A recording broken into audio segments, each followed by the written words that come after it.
Assalamu alaikum. Welcome to our online classes Civilized Education System. Subject Urdu की class 7th. Urdu क़वाइद व इंशा. Dear students, क़वाइद के बारे में हम पढ़ चुके हैं. हार्फ और लफ्ज़ का भी मैं आपको बता चुकी हूँ. लफ्ज़ की इक़साम के बारे में भी मैंने आपको बताया. कलमा की इक़साम भी हम पढ़ चुके हैं और जुमला भी हम पढ़ चुके हैं. हमारा आज का जो उन्वान है वो है इसम की इक़साम. लफ्ज़ इसम मैंने आपको बताया, इसम नाम को कहते हैं. इसम की इक़साम बनावट के लिहाज से ऐसा कलमा जो किसी शख्स, चीज़ या जगह का नाम हो इसम कहलाता है. बनावट के लिहाज से इसम की 3 इक़साम हैं. नंबर 1 इसमें मस्दर, नंबर 2 इसमें मश्तक, नंबर 3 इसमें जामिद. इसमें मस्दर के मानी निकलने की जगह. चूँकि मस्दर से कई और अल्फाज निकलते हैं इसलिए इसका नाम मस्दर है. वो इसम जो खुद तो किसी कलमे से नहीं निकलता मगर इससे कई इसम और फ़ेल निकलते हैं. इसम नाम को कहते हैं, फ़ेल काम को कहते हैं. इसमें मस्दर कहलाता है जैसे दर्ज झैल जुमलों में करना, जाना, दौड़ना और लिखना.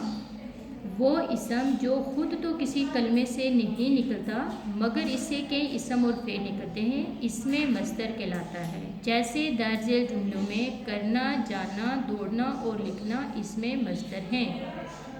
अपने काम को वक्त पर करना अच्छी आदत है. मुझे लाहौर जाना है. कछुए और खरगोश ने दौड़ना शुरू कर दिया. इम्तिहान में कामयाबी के लिए खुश खत लिखना भी ज़रूरी है. इसमें करना, दौड़ना, जाना और लिखना इसमें मस्दर हैं. इसमें मश्तक से मुराद निकला हुआ. मस्दर के मानी निकलने की जगह और मश्तक से मुराद निकला हुआ. वो इसम जो ख़ास कायदे के मुताबिक मस्दर से निकला हो इसमें मश्तक कहलाता है. जैसे दर्ज झैल जुमलों में पढ़ना मस्दर से पढ़ाई, पढ़ा हुआ, लिखना से लिखाई, थकना से थकावट और जाना से जाने इसमें मश्तक हैं. जैसे इम्तिहान से पहले असलम ने पढ़ाई शुरू कर दी. रात को सोने से इसकी थकावट दूर हो गई.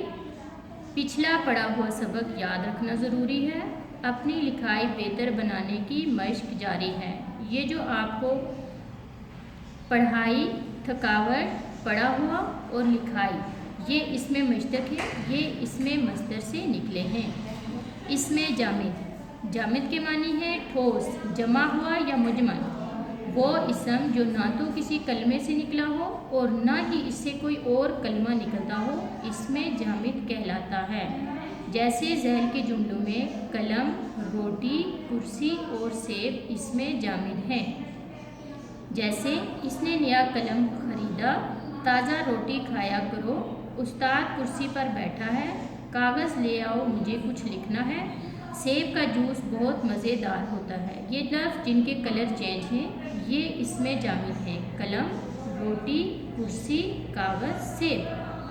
आज हमने इसम की इक़साम के बारे में पढ़ा है. इसको अच्छे तरीके से पढ़ें, याद करें और इसको अपनी नीट नोटबुक पर 1 फिंगर गैप देकर लिखें. कल हम पढ़ेंगे इसम की इक़साम के बारे में. मानी के लिहाज से इसम की इक़साम हम कल पढ़ेंगे. कल तक के लिए अल्लाह हाफिज़. जो काम आपको दिया जा रहा है इसको अच्छे तरीके से पढ़ें, याद करें और 1 फिंगर गैप देकर अपनी नीट नोटबुक पर डेली काम लिखें.